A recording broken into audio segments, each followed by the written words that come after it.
Bienvenue sur la chaîne STS Trading Ishimoku Kinkoyo, j'espère que vous allez bien. Écoutez les amis, là il y a une petite pépite que je vais sortir pour vous demain. C'est une intervention que j'ai eue dans un autre groupe qui pratique Ishimoku Kinkoyo qui s'appelle les cryptologiques. Et voilà, j'ai fait une dinguerie, c'est-à-dire que j'ai exposé ma vision d'Ishimoku Kinkoyo. En fait, ce que j'ai fait, c'est que j'ai repris exactement tout ce que vous voyez de manière découpée sur cette chaîne YouTube et j'ai assemblé en une seule vidéo pour donner une stratégie simple, claire, propre, limpide si vous comprenez. D'accord? Si vous comprenez tout ce que, ce que je présente sur cette chaîne, par vous-même, cette vidéo, ce sera la petite cerise sur le gâteau qui va vous permettre d'assembler un petit peu les choses et d'y parvenir par vous-même, pour vous-même. D'ailleurs, c'est ce qu'on voit aussi sur mon Discord, STS Trading Ishimoku Kinkoyo, gratuitement avec les personnes qui nous rejoignent et pour travailler cela, parce que ça se travaille, les amis. Il y a un très grand trader qui a dit qu'on peut donner une stratégie clé en main à un individu.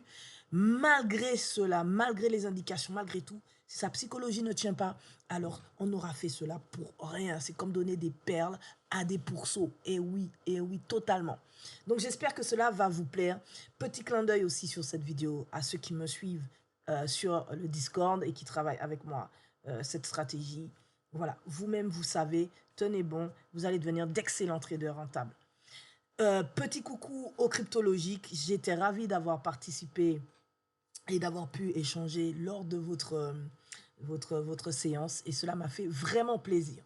Aujourd'hui, la vidéo de ce jour concerne l'identification des niveaux clés qu'on va devoir observer pour attendre un renversement, en tout cas attendre une réaction. Vous connaissez tous mes setups. D'accord? J'ai publié sur cette chaîne le setup NSP, NYS, bref, j'en ai parlé en long, en large, en travers. Vous savez comment j'entre sur le marché, donc vous savez comment je trade le marché. Ok? Je prends de temps en temps des petites positions. Voilà, j'essaie de vous donner des pistes de réflexion, mais je pense qu'avec la vidéo à venir, si vous ne mettez pas un pouce, si vous ne vous abonnez pas et si vous ne venez pas me faire un petit coucou sur mon Discord, c'est qu'il y a un vrai problème et ça ne viendra pas de moi.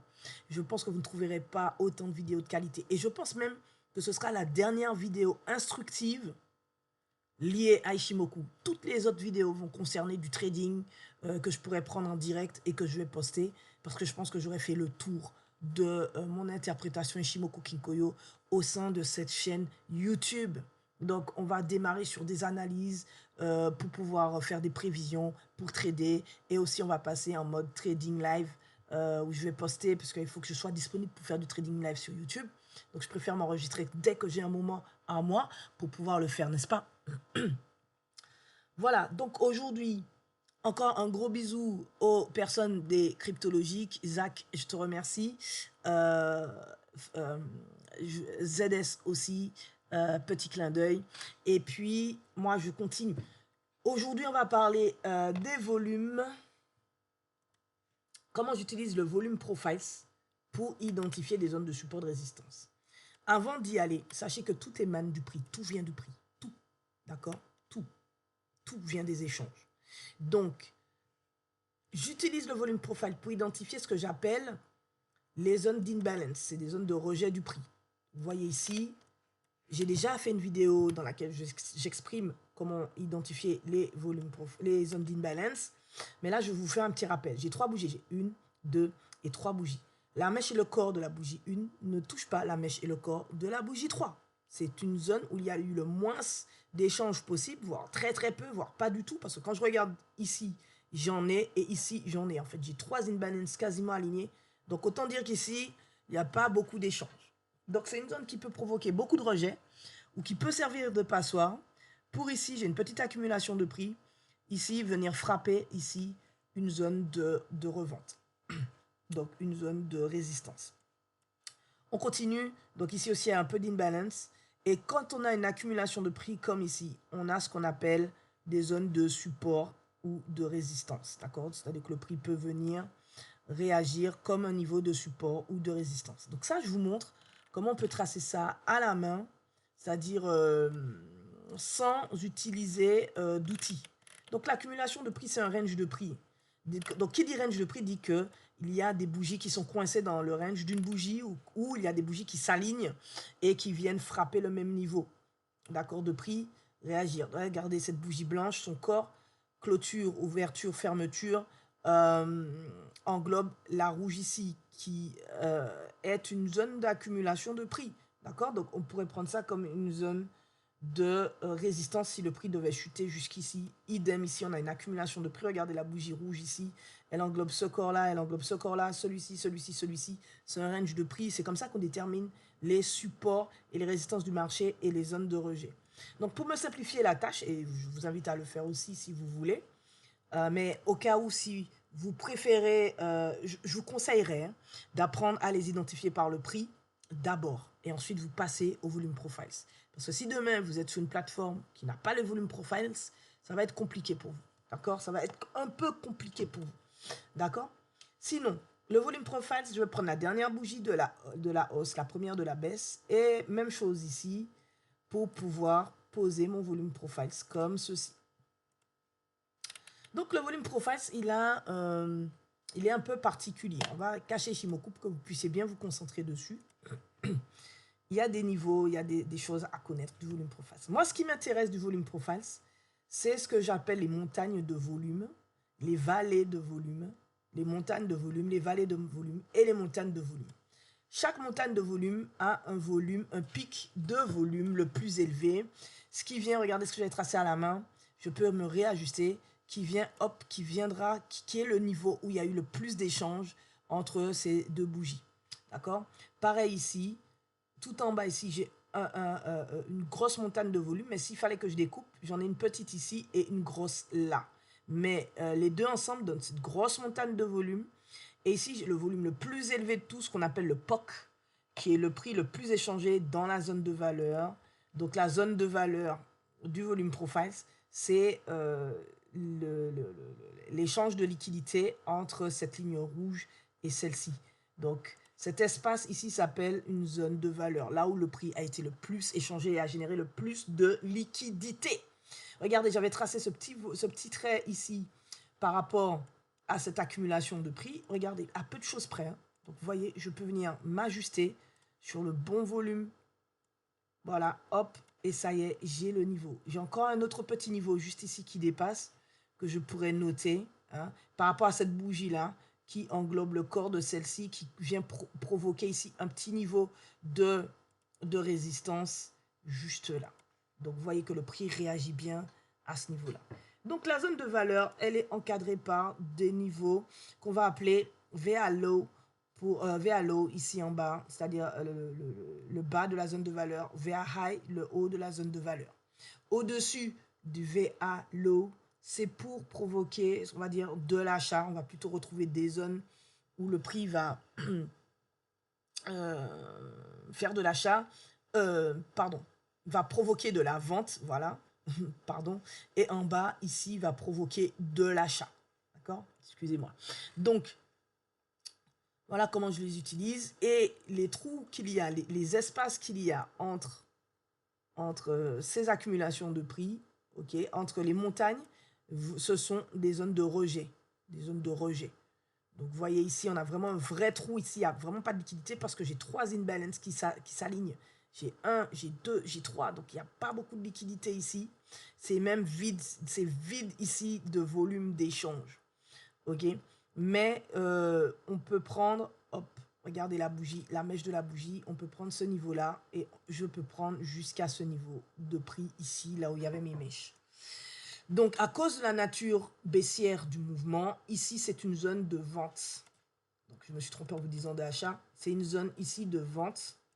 Donc, quand le prix revient ici, je dois travailler, attendre mon setup NYS ou NSPNS pour vendre. Ici, ça, c'est une bulle, c'est une zone. Regardez cette montagne de volume, c'est une zone de rachat. C'est une zone de rachat. Une zone de rachat. Donc, ici, je m'attends à ce que si le prix revient dans cette zone, ben je vais chercher mon setup NYS, NSPNS pour racheter le marché. J'ai des niveaux de résistance qui provoquent ici un peu de vente puisque la nature de ce mouvement est vendeur. Donc, cette bulle ici, elle est vendeuse. Donc, ici, j'ai une montagne de volume. On pourrait partir jusque là. Hein. Allez. Qui, hop, hop, provoque. Hein, je suis dans une zone où le prix peut repartir à la vente. Ok, et regardez ce qui se passe ici. Les niveaux aussi, VA high comme VA low, peuvent faire réagir le prix. Le prix peut revenir dessus et soit repartir à la baisse ou à la vente. Donc ici, on a aussi, si je regarde ce monticule de volume, j'ai ici ce pic de volume pardon, qui fait que mon prix vient réagir ici. Donc, vous voyez que si je casse ces niveaux vont changer de nature à cause du mouvement qui monte. Ce seront des niveaux qui vont passer à l'achat. Vous voyez comment le prix réagit ici, comment il est difficile de faire le prix monter un peu plus. Donc, si je dois faire et terminer une analyse avec Ishimoku pour en ce qui concerne